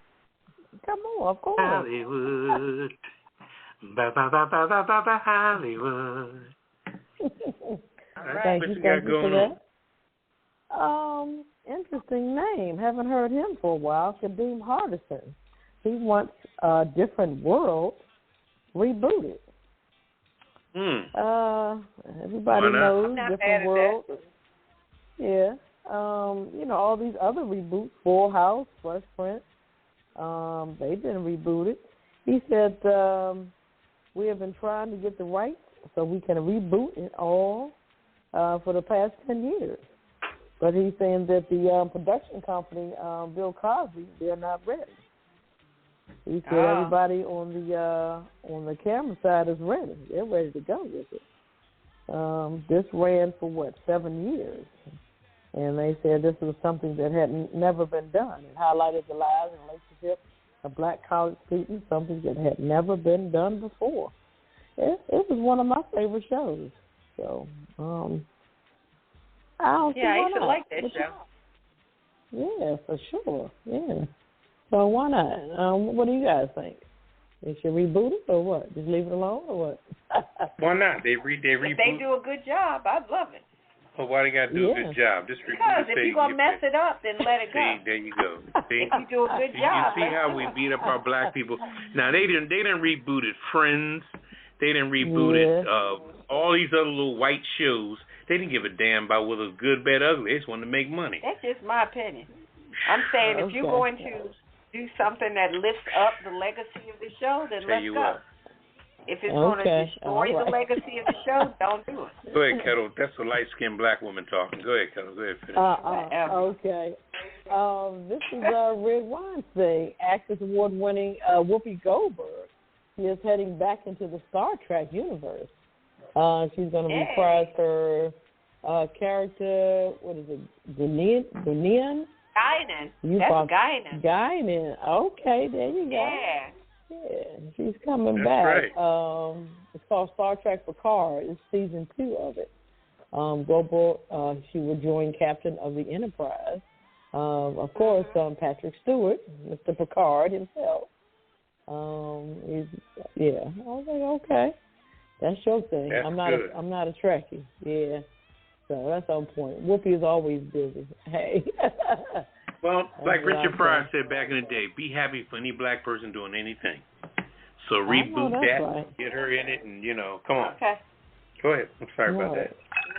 That's all right. My girl's in the news. Mary J. 90s song "Real Love" is now the inspiration behind an upcoming original film of the same name, and will be executive produced by her. I'm like, go ahead, girl. Coined as one of Blige's signature classics, the 92 track was the artist's first hit to rank in the top 10 and go certified gold just 2 months after the release. So, all right now. Let me see. I'm trying to see when is it coming out. It doesn't say when it's coming out. I'm quite sure it's going to be either this year or by next year. Executive produced a Lifetime original movie, The Clark Sisters, Queen Latifah and Missy Elliott. They produced that, so I guess the same people are going to produce this one as well. So should be pretty interesting. I'm going to enjoy it. But she's, one of the executive producer on it. Of course, it's her life, right? That's what's up. Also, Morris Day is claiming that the estate of the late singer Prince has borrowed him from using the name Morris Day in the Times. As the lead singer and frontrunner of the funk group, the Times, for the past 40 years, Day headed for his Instagram to share that he was told that he can't no longer use the name. He goes on to say, he said, I've been given 40 years of my life building up a name and legacy that Prince and I came up with. So adding that when Prince was alive, there was never an issue with the names used. So apparently the estate has come across something and like, okay, he's probably going to have to end up paying rights to use the name, to me, which is unfair. But we'll continue to follow the story. I don't understand why it's an issue now. And the estate don't really have nothing to do with none of that. They ain't know nothing about that whole situation. Now they want to act like they got their nose all in it. Yeah, I'm like, if Prince had a problem with it, he would have said so. But so how is it now an issue? They ought to stop that. That's because they got control. I think they found some loopholes in some of his, estate papers mentioning about that, and they trying to get control of the name so they can get paid. That's just greed to me. So they need to go sit down. Right. They just getting greedy. They get, that's a gold mine for them in Minnesota. That is a gold mine, and they don't want to lose anything, But I'm gonna put them on the kids list on that. But you just gotta, Yeah. Also, Pastor T.D. Jakes has taken the world by storm by using his modern style to preach the word of God. He's doing Lifetime announced the next 2 7 Deadly Sins movie installments, Wrath and Greed. The 2 Lifetime films. Yeah. Oh, on the Lifetime Network? Right. Oh, okay. Mm-hmm. Okay. All right, TD. And last but not least, our hometown girl, Regina Hall, to executive produce and star in a new Amazon drama, Master. Hall's new project for Amazon Studios follows 2 black women at a predominantly white college who start to experience spooky activities. Okay. Sounds pretty funny. She's going to play in it. She plays Gail Bishop, a queer black master of the Bevel House of Ancaster, a liberal arts college outside of Boston. Bishop must figure out how to manage racial tension on campus as students and faculty face paranoia activity. So, interesting. All right. Okay. Kudos to our hometown girl, Regina Hall. Yeah, she's doing things. Regina. Also, and also she's going to be, hosting the Oscars March 27th as well. So, yay, Regina. That's our girl. Mm-hmm. And also one last thing, the Batman has returned. And playing the Batman is Robert Pattinson. Also Zoe Kravitz is in it. Jeffrey Wright and Colin Farrell. I think I might have to check that one out. I like who's in it. So, you let me know how it is. I'm over Batman. Well, they got some key players. So, I mean, they were talking about Patterson and Kravitz' Steamy Love thing. So they got something going on. So, hey. Okay. We shall see. All right. She's recently divorced. All right, cool. It's time for the Kiss It list. Poppa DD, what is the Kiss It list? Well, that's the list of everybody that showed their butt over the last week or so. Mm-hmm. And, got some folks. I got some folks. I got those 2 congresswomen. What's her name? Lauren Robert. Boebert. She's a Republican from Colorado, and Marjorie Taylor Greene. She's a Republican from Georgia. Them 2 ladies are 2 of the biggest assholes on the planet.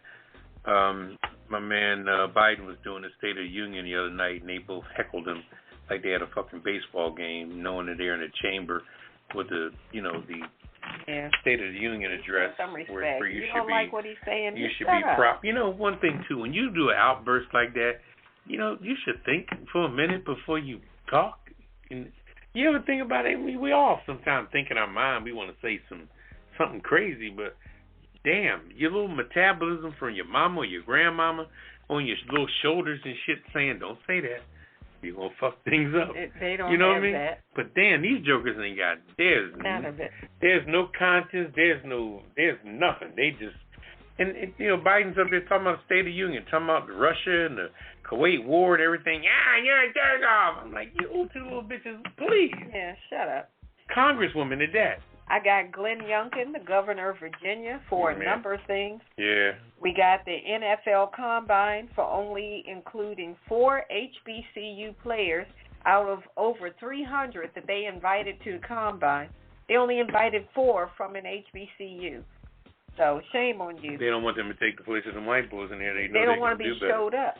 Also, the Prince Estate for hassling Morris Day and the Time. That doesn't even make sense. So you're on the Kiss It list. I got the New York Times newspaper because they posted a photo of Venus instead of a photo of Serena when they were covering a story about Serena's venture capital firm.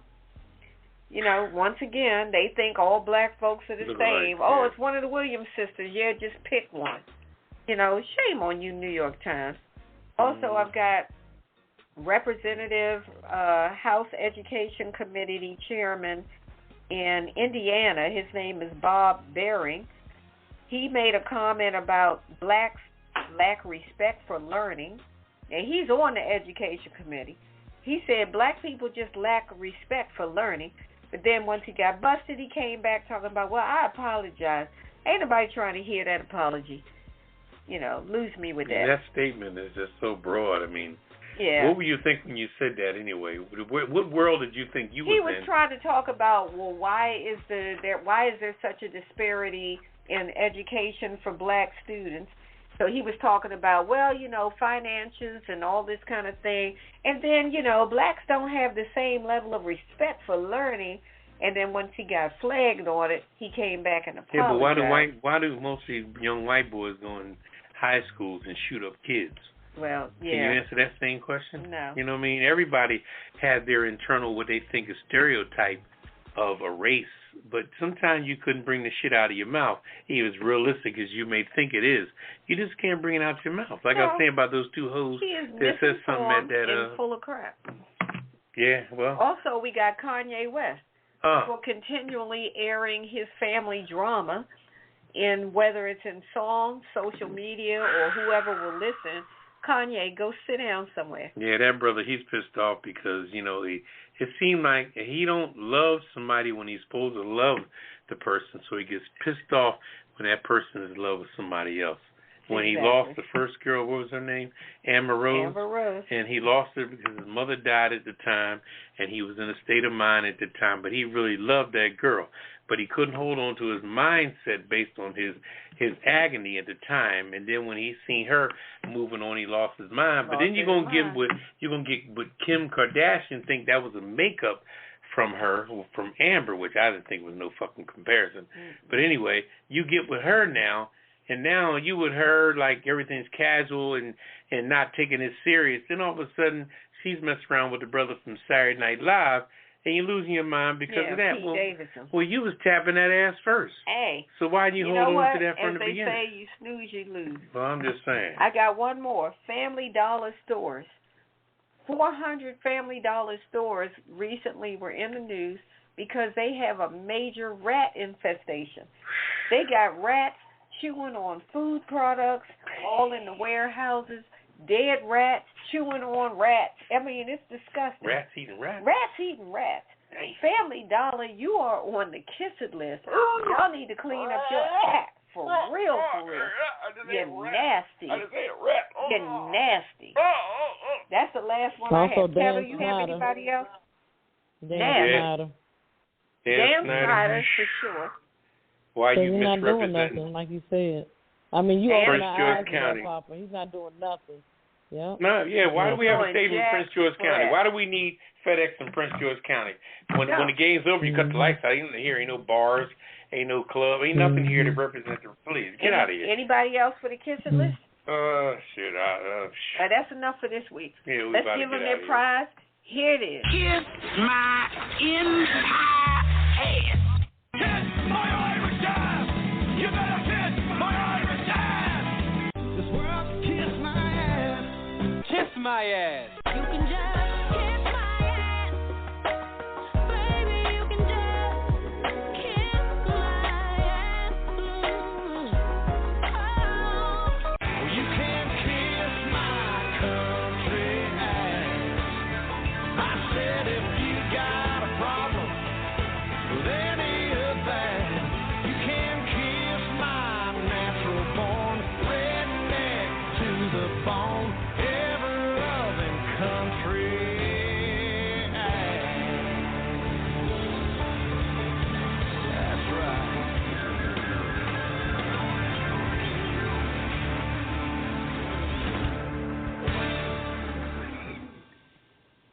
All right, welcome back to Pajama Party. One, Poppa DD. I'm here with Ketel. Hello. And Redwine. Bonsoir, darling. It's time for the last word. What's your last word, Poppa DD? My last word is be safe out there. Like I said, I just went to 2 consecutive funerals over the last week and last 2 weeks. And God bless the family of both the funerals that I attended over the last couple of weeks. All right. What you got? My last word is it shouldn't feel like trying to push a boulder up a hill to get justice in America. We got all these systems, all this law stuff in place, but still it seems like it's a struggle. Try to get it shouldn't be that daggone hard. So I'm just saying, if you got a situation, you're trying to get justice, don't give up. Keep pressing, keep pushing, because if you're entitled to justice, get your justice. That's my last word. What's your last word? I have a couple of things. My last word is as Poppa DD said, respect the buying power of blacks. And, we need to step up our game. And I think you taught me something tonight, Poppa. My situation, I'm going to go in there, take a bull by the horn and say, look, this is it. This is what I got. What you got? What can you give me? So there you go. Thank you for that. Yeah, that's in any situation. I think if we learn how to continue to get respect, we'll get it back. So just do what we got to do to get it. It's sad that we have to fight for it. Yeah, that's what it is. We have to demand it. We got to keep our leverage. Then, one more last note. I want to salute a young man. He has become of age. He is of legal age today. That is my son, and I love you, and, hey, Godspeed. Happy birthday. Shout out. Mm-hmm. Happy birthday. Mm-hmm. Yeah. All right. He's of legal age? He's of legal age today. Yeah. I just hope he takes the lessons and things that I taught him and move forward in his life and, create a life for himself. So we shall see. Excellent. Wow. All right. Yep. I remember he was just a young lad. I tell you, a little tadpole. But let's say goodnight and get on out of here, Poppa DD. Gonna say goodnight? All right. Yeah, good night. And to mention the names of people, the guy's name was James Blue, and was one of the person that passed away. God bless his soul and family. And the other gentleman was Pastor Kenneth McKnight out of Philadelphia. Amen. He eulogized my mother's funeral. God bless him. Mm-hmm. All right. Amen. And I just want to say good night to everybody listening on the West Coast, on the East Coast, and all points in between. Thanks for hanging out with us. We appreciate it, and we'll catch you next week. Say good night, Ketel. Good night. All right. We're out. Deuces. Love you. Catch you next week. We're done. Initiating shutdown sequence. Is it all over, Rock? I guess so. I bid you farewell, arrivederci, sayonara, and all that sort of cheers. Well, I say when you gotta go, you gotta go. Well, good night. Yabiko. Sana. I regret to announce this is the end. I'm going now. Good night, and good luck. Was it as good for you as it was for me? Now give me a kiss and say good night. Good night. Good night. Thank you. Goodbye now. Goodbye. Goodbye. Thank you. Goodbye. Thank you for attending our show, and good night.